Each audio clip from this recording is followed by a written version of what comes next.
Olá! Estamos fazendo uma série de vídeos curtos sobre o tema da confessionalidade luterana, uma breve introdução à confessionalidade luterana. No último vídeo nós falamos sobre a Confissão de Augsburgo, que é o documento que ele é conhecido assim como a certidão de nascimento do luteranismo, porque lá então estão definidos os principais artigos, as doutrinas de fé da Igreja Luterana. Mas a Confissão de Augsburgo não é o único documento confessional luterano. E por isso nesse vídeo a gente quer abordar assim de maneira muito rápida, muito sucinta, o contexto então de outros documentos que surgiram no contexto da Reforma Luterana. E como a gente falou primeiramente da Confissão de Augsburgo, em 1530 ela foi apresentada diante da Dieta de Augsburgo.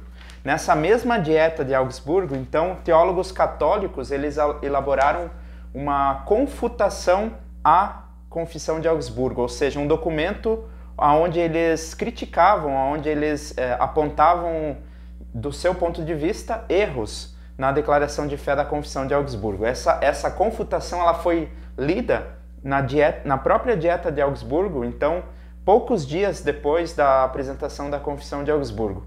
E uma curiosidade interessante é que este documento ele nunca foi entregue aos teólogos partidários da Reforma Luterana. Como já dissemos no outro vídeo, Martim Lutero não participou da Dieta de Augsburgo, mas o principal representante do pensamento luterano era o teólogo Philipp Melanchthon. Melanchthon, então, ele não teve acesso ao documento escrito, mas ele ouviu a leitura da confutação apresentada pelos católicos e transcreveu esta leitura, então, e posteriormente ele elaborou um documento chamado a Apologia da Confissão de Augsburgo. Poderíamos dizer assim que a Apologia da Confissão de Augsburgo é uma réplica ao documento que os teólogos católicos apresentaram. Portanto, a Apologia da Confissão de Augsburgo, que é redigida pelo próprio Melanchthon, ela desenvolve os mesmos artigos, exatamente os mesmos artigos que estão na Confissão de Augsburgo, porém defendendo-se dos argumentos que foram apresentados pela parte contrária. Então, podemos dizer assim que na leitura da Apologia da Confissão de Augsburgo, ali está uma defesa mais detalhada. O conteúdo, os artigos de fé em si, são os mesmos da Confissão de Augsburgo, só que mais desenvolvidos, com argumentação mais detalhada, né? Até então, destes documentos que nós falamos, a gente não vê Martim Lutero como um dos redatores. Martim Lutero ele aparece então como o autor de outro documento que são os artigos de Esmalcalde. Os artigos de Esmalcalde são a declaração de fé de Martim Lutero, os artigos de fé escritos pelo próprio reformador, que foram apresentados em 1537 na Liga de Esmalcalde. Nesta mesma ocasião, então, tanto a Apologia da Confissão de Augsburgo quanto os artigos de Esmalcalde apresentados por Lutero foram aceitos, então, por grande parte dos teólogos como expressões genuínas da fé cristã, de acordo com o ponto de vista dos teólogos da Reforma. A gente costuma dizer sempre os teólogos luteranos, mas é um pouco anacrônico falar isso, porque eles não se entendiam como luteranos naquele tempo, eles se entendiam como teólogos na continuidade da tradição da Igreja cristã. Outro documento que aparece também neste mesmo contexto, em 1537, é um documento elaborado por Melanchthon também, e aí a gente vê a importância que Melanchthon teve na elaboração, na consolidação da teologia da Reforma, e esse documento é o Tratado sobre o Poder e o Primado do Papa. E ele trata de um assunto muito importante que não havia sido abordado na Confissão de Augsburgo, que é a questão do poder, da jurisdição do Papa e dos bispos. Então, neste documento, Melanchthon afirma que o Papa não tem um poder, uma jurisdição superior a outros bispos na cristandade. E também afirma que a crença no primado do Papa, a submissão ao poder do Papa, não deve ser considerado algo essencial para a salvação do ser humano, como vinha sendo ensinado pelos teólogos católicos romanos, né? E aí também, neste mesmo tratado, Melanchthon afirma que nem o Papa, nem os bispos quaisquer possuem autoridade civil por direito divino. Então, portanto, a autoridade dos bispos ela é espiritual dentro da igreja. A autoridade civil, em alguns casos, ela até poderia ser cedida, mas não por direito divino. Não é algo que a palavra de Deus conferia a estas autoridades, né? Então, estes até agora são os documentos dos quais nós falamos, mas outros documentos muitíssimo importantes que têm a ver com a didática, com o ensino da fé, são os catecismos. Eles surgem a partir do próprio reformador Martim Lutero, nas suas visitas às paróquias, onde ele atesta uma grande ignorância das pessoas em maneira geral, até mesmo dos pregadores, em relação às questões mais básicas da fé cristã. Portanto, Martim Lutero ele resolveu redigir catecismos em forma de perguntas e respostas para que as pessoas pudessem ser instruídas nas questões essenciais da fé cristã. O Catecismo Menor, que foi elaborado visando principalmente a instrução das crianças dentro das famílias cristãs, e o Catecismo Maior, onde ele desenvolve, então, visando principalmente os pregadores, porque muitos pregadores tinham pouca instrução, então ali eles poderiam ter um pouco mais de conhecimento da doutrina. E estes dois documentos, o Catecismo Menor e o Maior, são usados até hoje em nossas comunidades. Eles desenvolvem temas como os mandamentos, a lei de Deus, as doutrinas que estão lá dentro do credo apostólico, a oração, o Pai Nosso, a questão dos sacramentos, dentre outras questões assim fundamentais da fé cristã.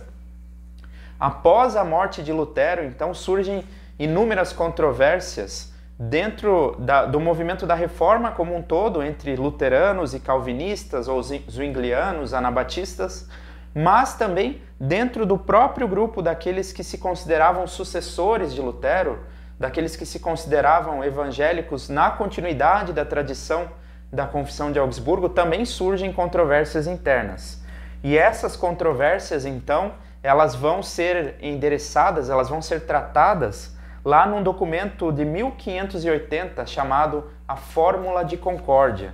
A Fórmula de Concórdia, então, foi o último documento que delineou as questões da doutrina da Igreja Luterana. Ela trata de controvérsias que surgiram principalmente dentro da Alemanha, entre as igrejas que eram partidárias da Reforma de Lutero. Por esse motivo, nem todas as áreas onde a fé luterana ela havia sido adotada pelas igrejas, nem todas elas reconheceram oficialmente a Fórmula de Concórdia como um texto confessional. É o caso, por exemplo, dos países escandinavos, a Suécia, a Dinamarca, a Noruega, que neste tempo já haviam adotado o pensamento luterano, as suas igrejas já haviam passado por uma reforma também, mas estes países não reconheceram a Fórmula de Concórdia como um documento confessional. Isso não significa, é claro, que estas igrejas negam o conteúdo da Fórmula de Concórdia. Significa simplesmente que este documento não está mencionado expressamente como um documento de fé para estas igrejas. E com a Fórmula de Concórdia, em 1580, então, encerra-se a era confessional, a era da elaboração das doutrinas dos documentos confessionais da Igreja Luterana, com a publicação do Livro de Concórdia. Qual a diferença entre a Fórmula de Concórdia e o Livro de Concórdia? A Fórmula de Concórdia é um documento confessional. O Livro de Concórdia é uma coletânea que inclui os credos da Igreja Antiga, que nós já falamos lá no primeiro vídeo, que inclui também a Confissão de Augsburgo, que nós falamos no segundo vídeo, assim como também os catecismos de Lutero, a Apologia da Confissão de Augsburgo, os artigos de Smalcalde, o Tratado sobre o Poder e o Primado do Papa e, por último, a Fórmula de Concórdia. Portanto, ele é um livro assim, bastante extenso, um livro simbólico, um livro confessional da Igreja Luterana, que delineia, então, que finaliza essa era da confissão, da elaboração das confissões luteranas. E, embora também o Livro de Concórdia ele não é mencionado oficialmente na base confessional de algumas igrejas luteranas, como nós já citamos, as igrejas escandinavas, a maioria delas se contentou em mencionar, então, a Confissão de Augsburgo e os catecismos de Lutero, como expressão da sua fé, e assim também na nossa Igreja Evangélica de Confissão Luterana no Brasil. A IECLB, ela é uma igreja que formou-se pela fusão de diversas igrejas, de diversos sínodos, formados por imigrantes que vieram da Europa. A grande maioria desses imigrantes de origem alemã, mas também uma pequena minoria que vieram de escandinavos e de suíços, até mesmo alguns que não eram de confessionalidade luterana, mas eram de confessionalidade reformada ou confessionalidade unida. Quando a ISLB ela se forma, então em 1949, com a fusão de diversos sínodos, temos já alguns vídeos no canal falando a respeito deste assunto. Quando ela se forma, então, estes sínodos, a partir da sua união, eles optam por seguir a confessionalidade luterana, mencionando expressamente na sua Constituição como documentos, como expressão válida da sua fé, os credos antigos, o credo apostólico, o credo niceno-constantinopolitano, o credo atanasiano, também o mais importante dos documentos confessionais luteranos, que é a Confissão de Augsburgo, assim como o Catecismo Menor de Lutero, que desde a origem das comunidades, há mais de 200 anos no Brasil, desde sua origem as comunidades utilizavam já o Catecismo Menor de Lutero para a instrução dos confirmandos, para a instrução dos jovens e das crianças.